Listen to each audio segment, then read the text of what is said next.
This isn't therapy. It's a reckoning. For the men who've been lied to about love, and the women who sold safety instead of truth. We say the things you're not supposed to say out loud. I'm Author. This is Cuff. Every week, we go deeper.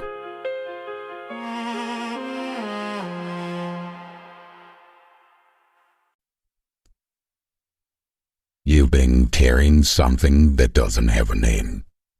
Not pain, not failure, just a low hum that never goes quiet. That hum is a bill. It compounds. Most people never trace back to its source. They just keep adjusting.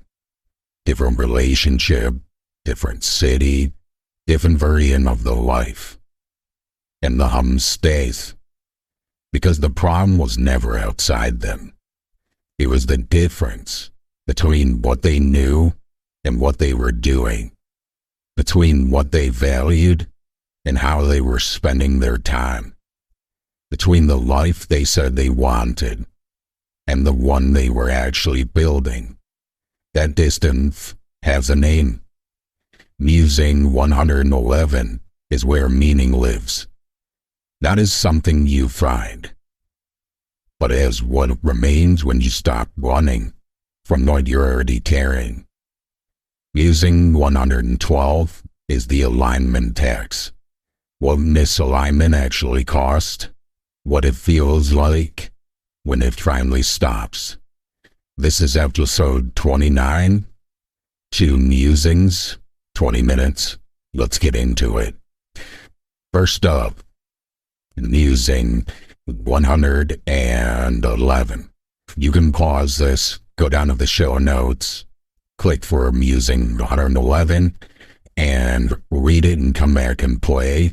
Or if you've already read it, you know that this was a powerful topic for me to work through, quite honestly, and I hope you're having possibly as profound of an experience as I did. And the thing that I walked away from was a completely different understanding of what meaning is and where it comes from. Because I'll admit, and I think many of us can admit, that we often think of meaning and we think of external things. But when I start to think about getting meaning from external sources, that feels like validation with better vocabulary, with a fancier title. That's not what meaning is at all to me anymore. Like many, I fell into that trap. When I start this new company, when I get this other job, when I change careers, when I meet the perfect woman, when I buy the perfect house, somehow that's gonna give my life meaning. Which thinking about it now is silly. And when I really worked through all of this, for me personally, when I think about things that give me meaning every single day of my life, where does it come from? I'm fortunate in that I have a source of meaning that has been one of the most challenging, but you're thrust into a level of responsibility in parenthood that is, there's nothing like it. There just isn't.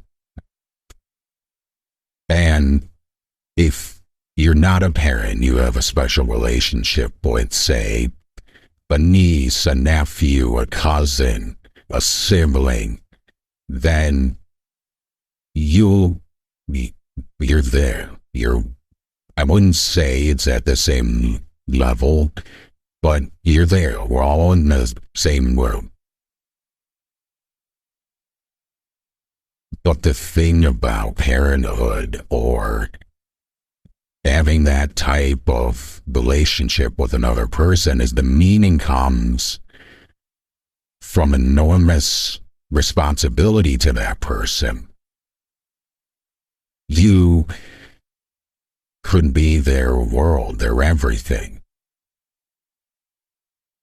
But when you are in that role,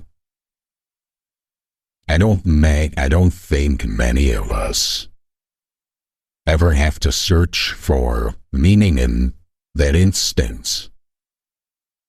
It's right there every day, guiding someone, being the person that when things go sideways, they know they can pick up the phone and you're there. That's an amazing feeling, and I have goosebumps even talking and thinking about this with you. You know, and then that's just one level of that relationship where you can derive meaning from the responsibility. It could be in your career path where you mentor new people entering the career field. That's more meaning on top of parenthood or any of those types of relationship. Now you can start to see how a lot of things that we wake up for also tend to be the things that weigh the most. Similar to the whole premise of the Earn book. Anything in life that's worth having is earned. Nothing is given. Happiness isn't given. Respect isn't given. Trust isn't given. And these are all earned. And I don't think meaning is any different than that. But for a long time, I've looked at it through the incorrect lens. I was always searching for meaning to come from an external entity or whatever it might be. And I'm not saying you can't derive tremendous meaning from, say, charitable work, donating your time at, an animal shelter or something like that. I have done that in the past, and I have to fully admit that showing up to the animal shelter and just, being around those dogs and showing them affection and walking them and playing with them for 20 to 30 minutes felt amazing, truly amazing. But if you think about it, when you make a commitment to an animal shelter and they're relying on you, the animals are relying on you. We're right back to where we started this episode, with the responsibility that comes with it.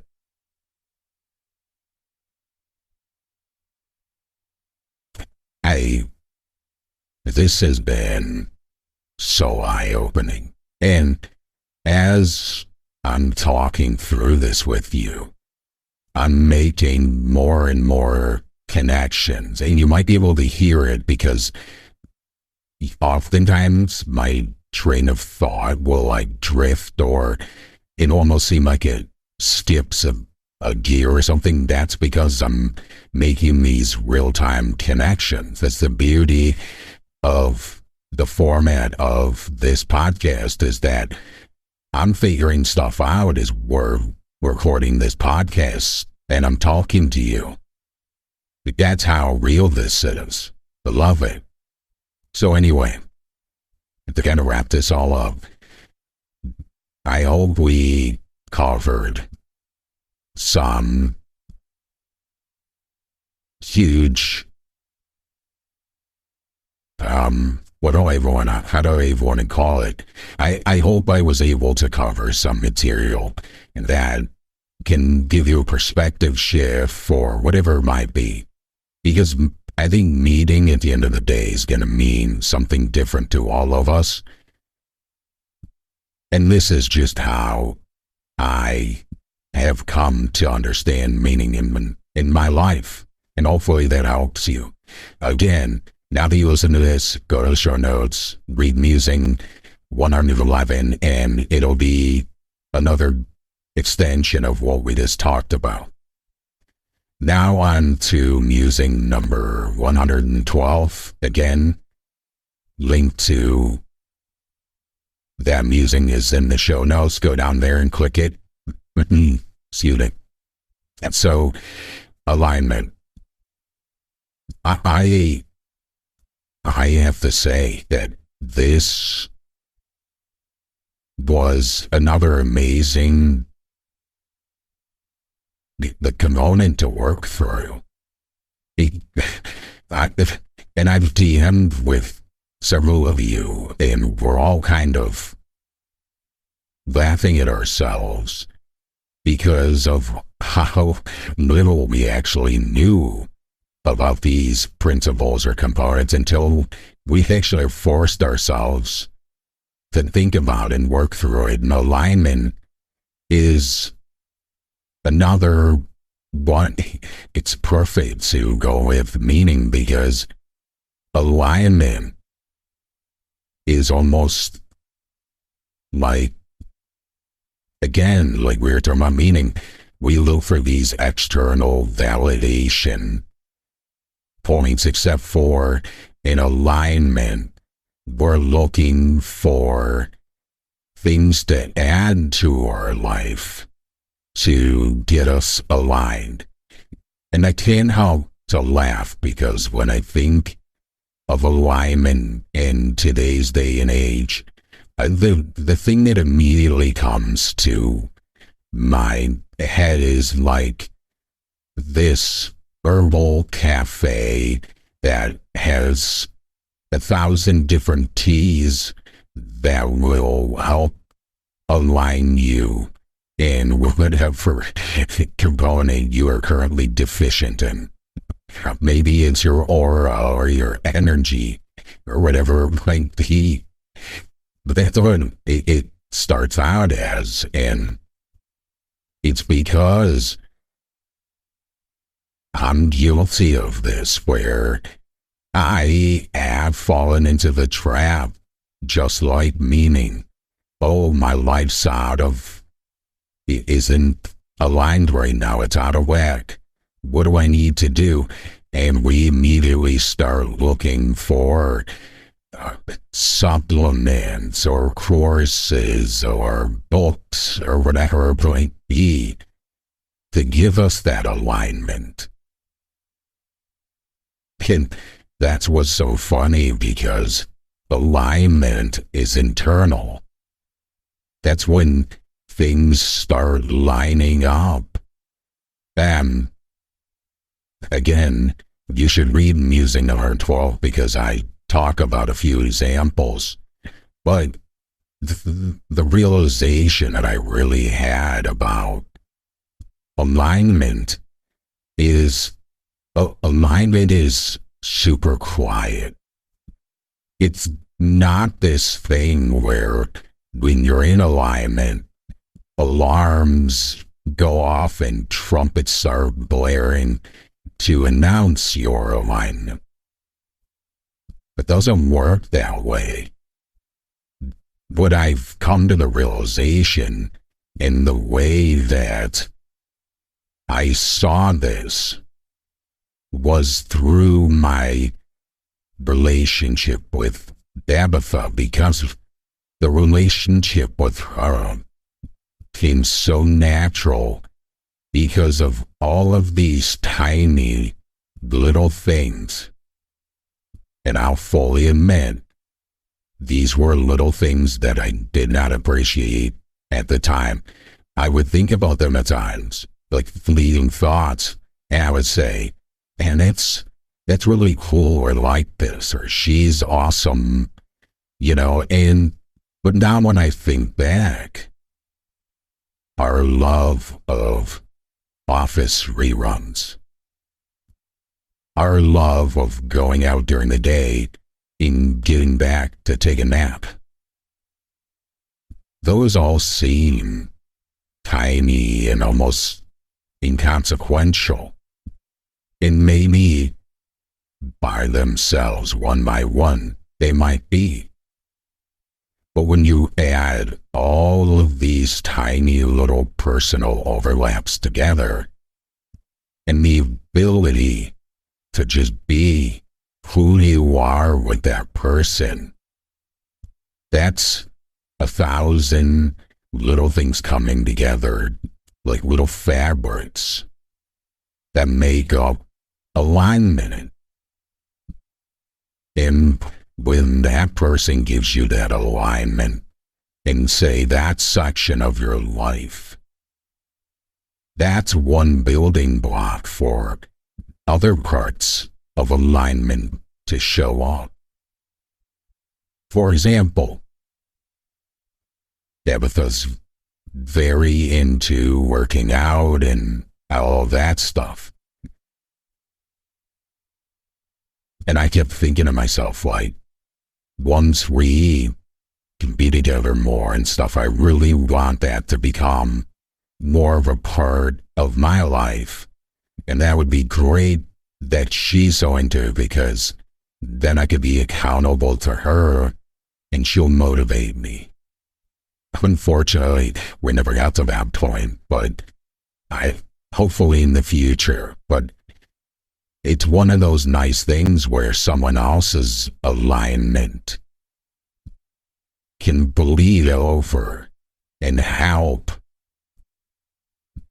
bring you into alignment.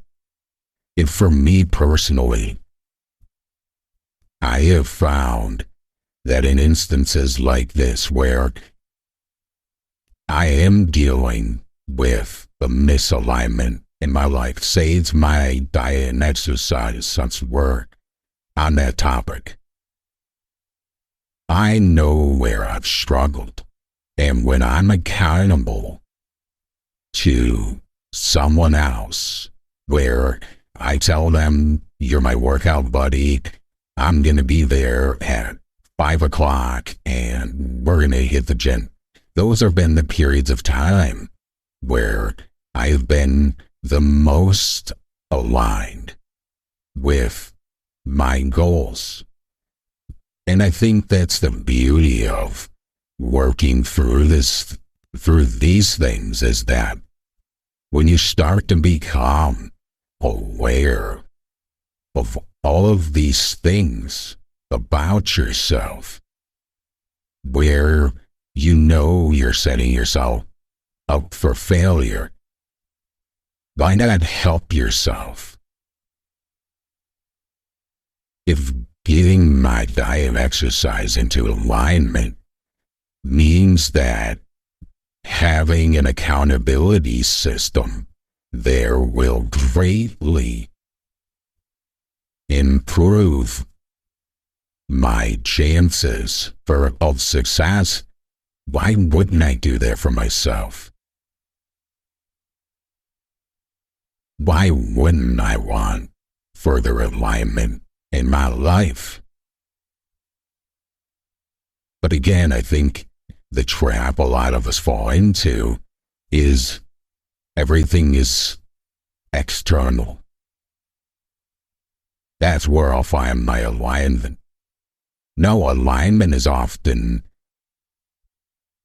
you're able to notice it when you strip things away Get the noise out. Actually listen to yourself. And be honest with yourself. Not halfway honest with yourself, all the way honest with yourself. Then we can start to actually talk about getting more aligned in our life. And we deserve it. We're doing the work. We're setting ourselves up for success. And we deserve it. And we are going to get there.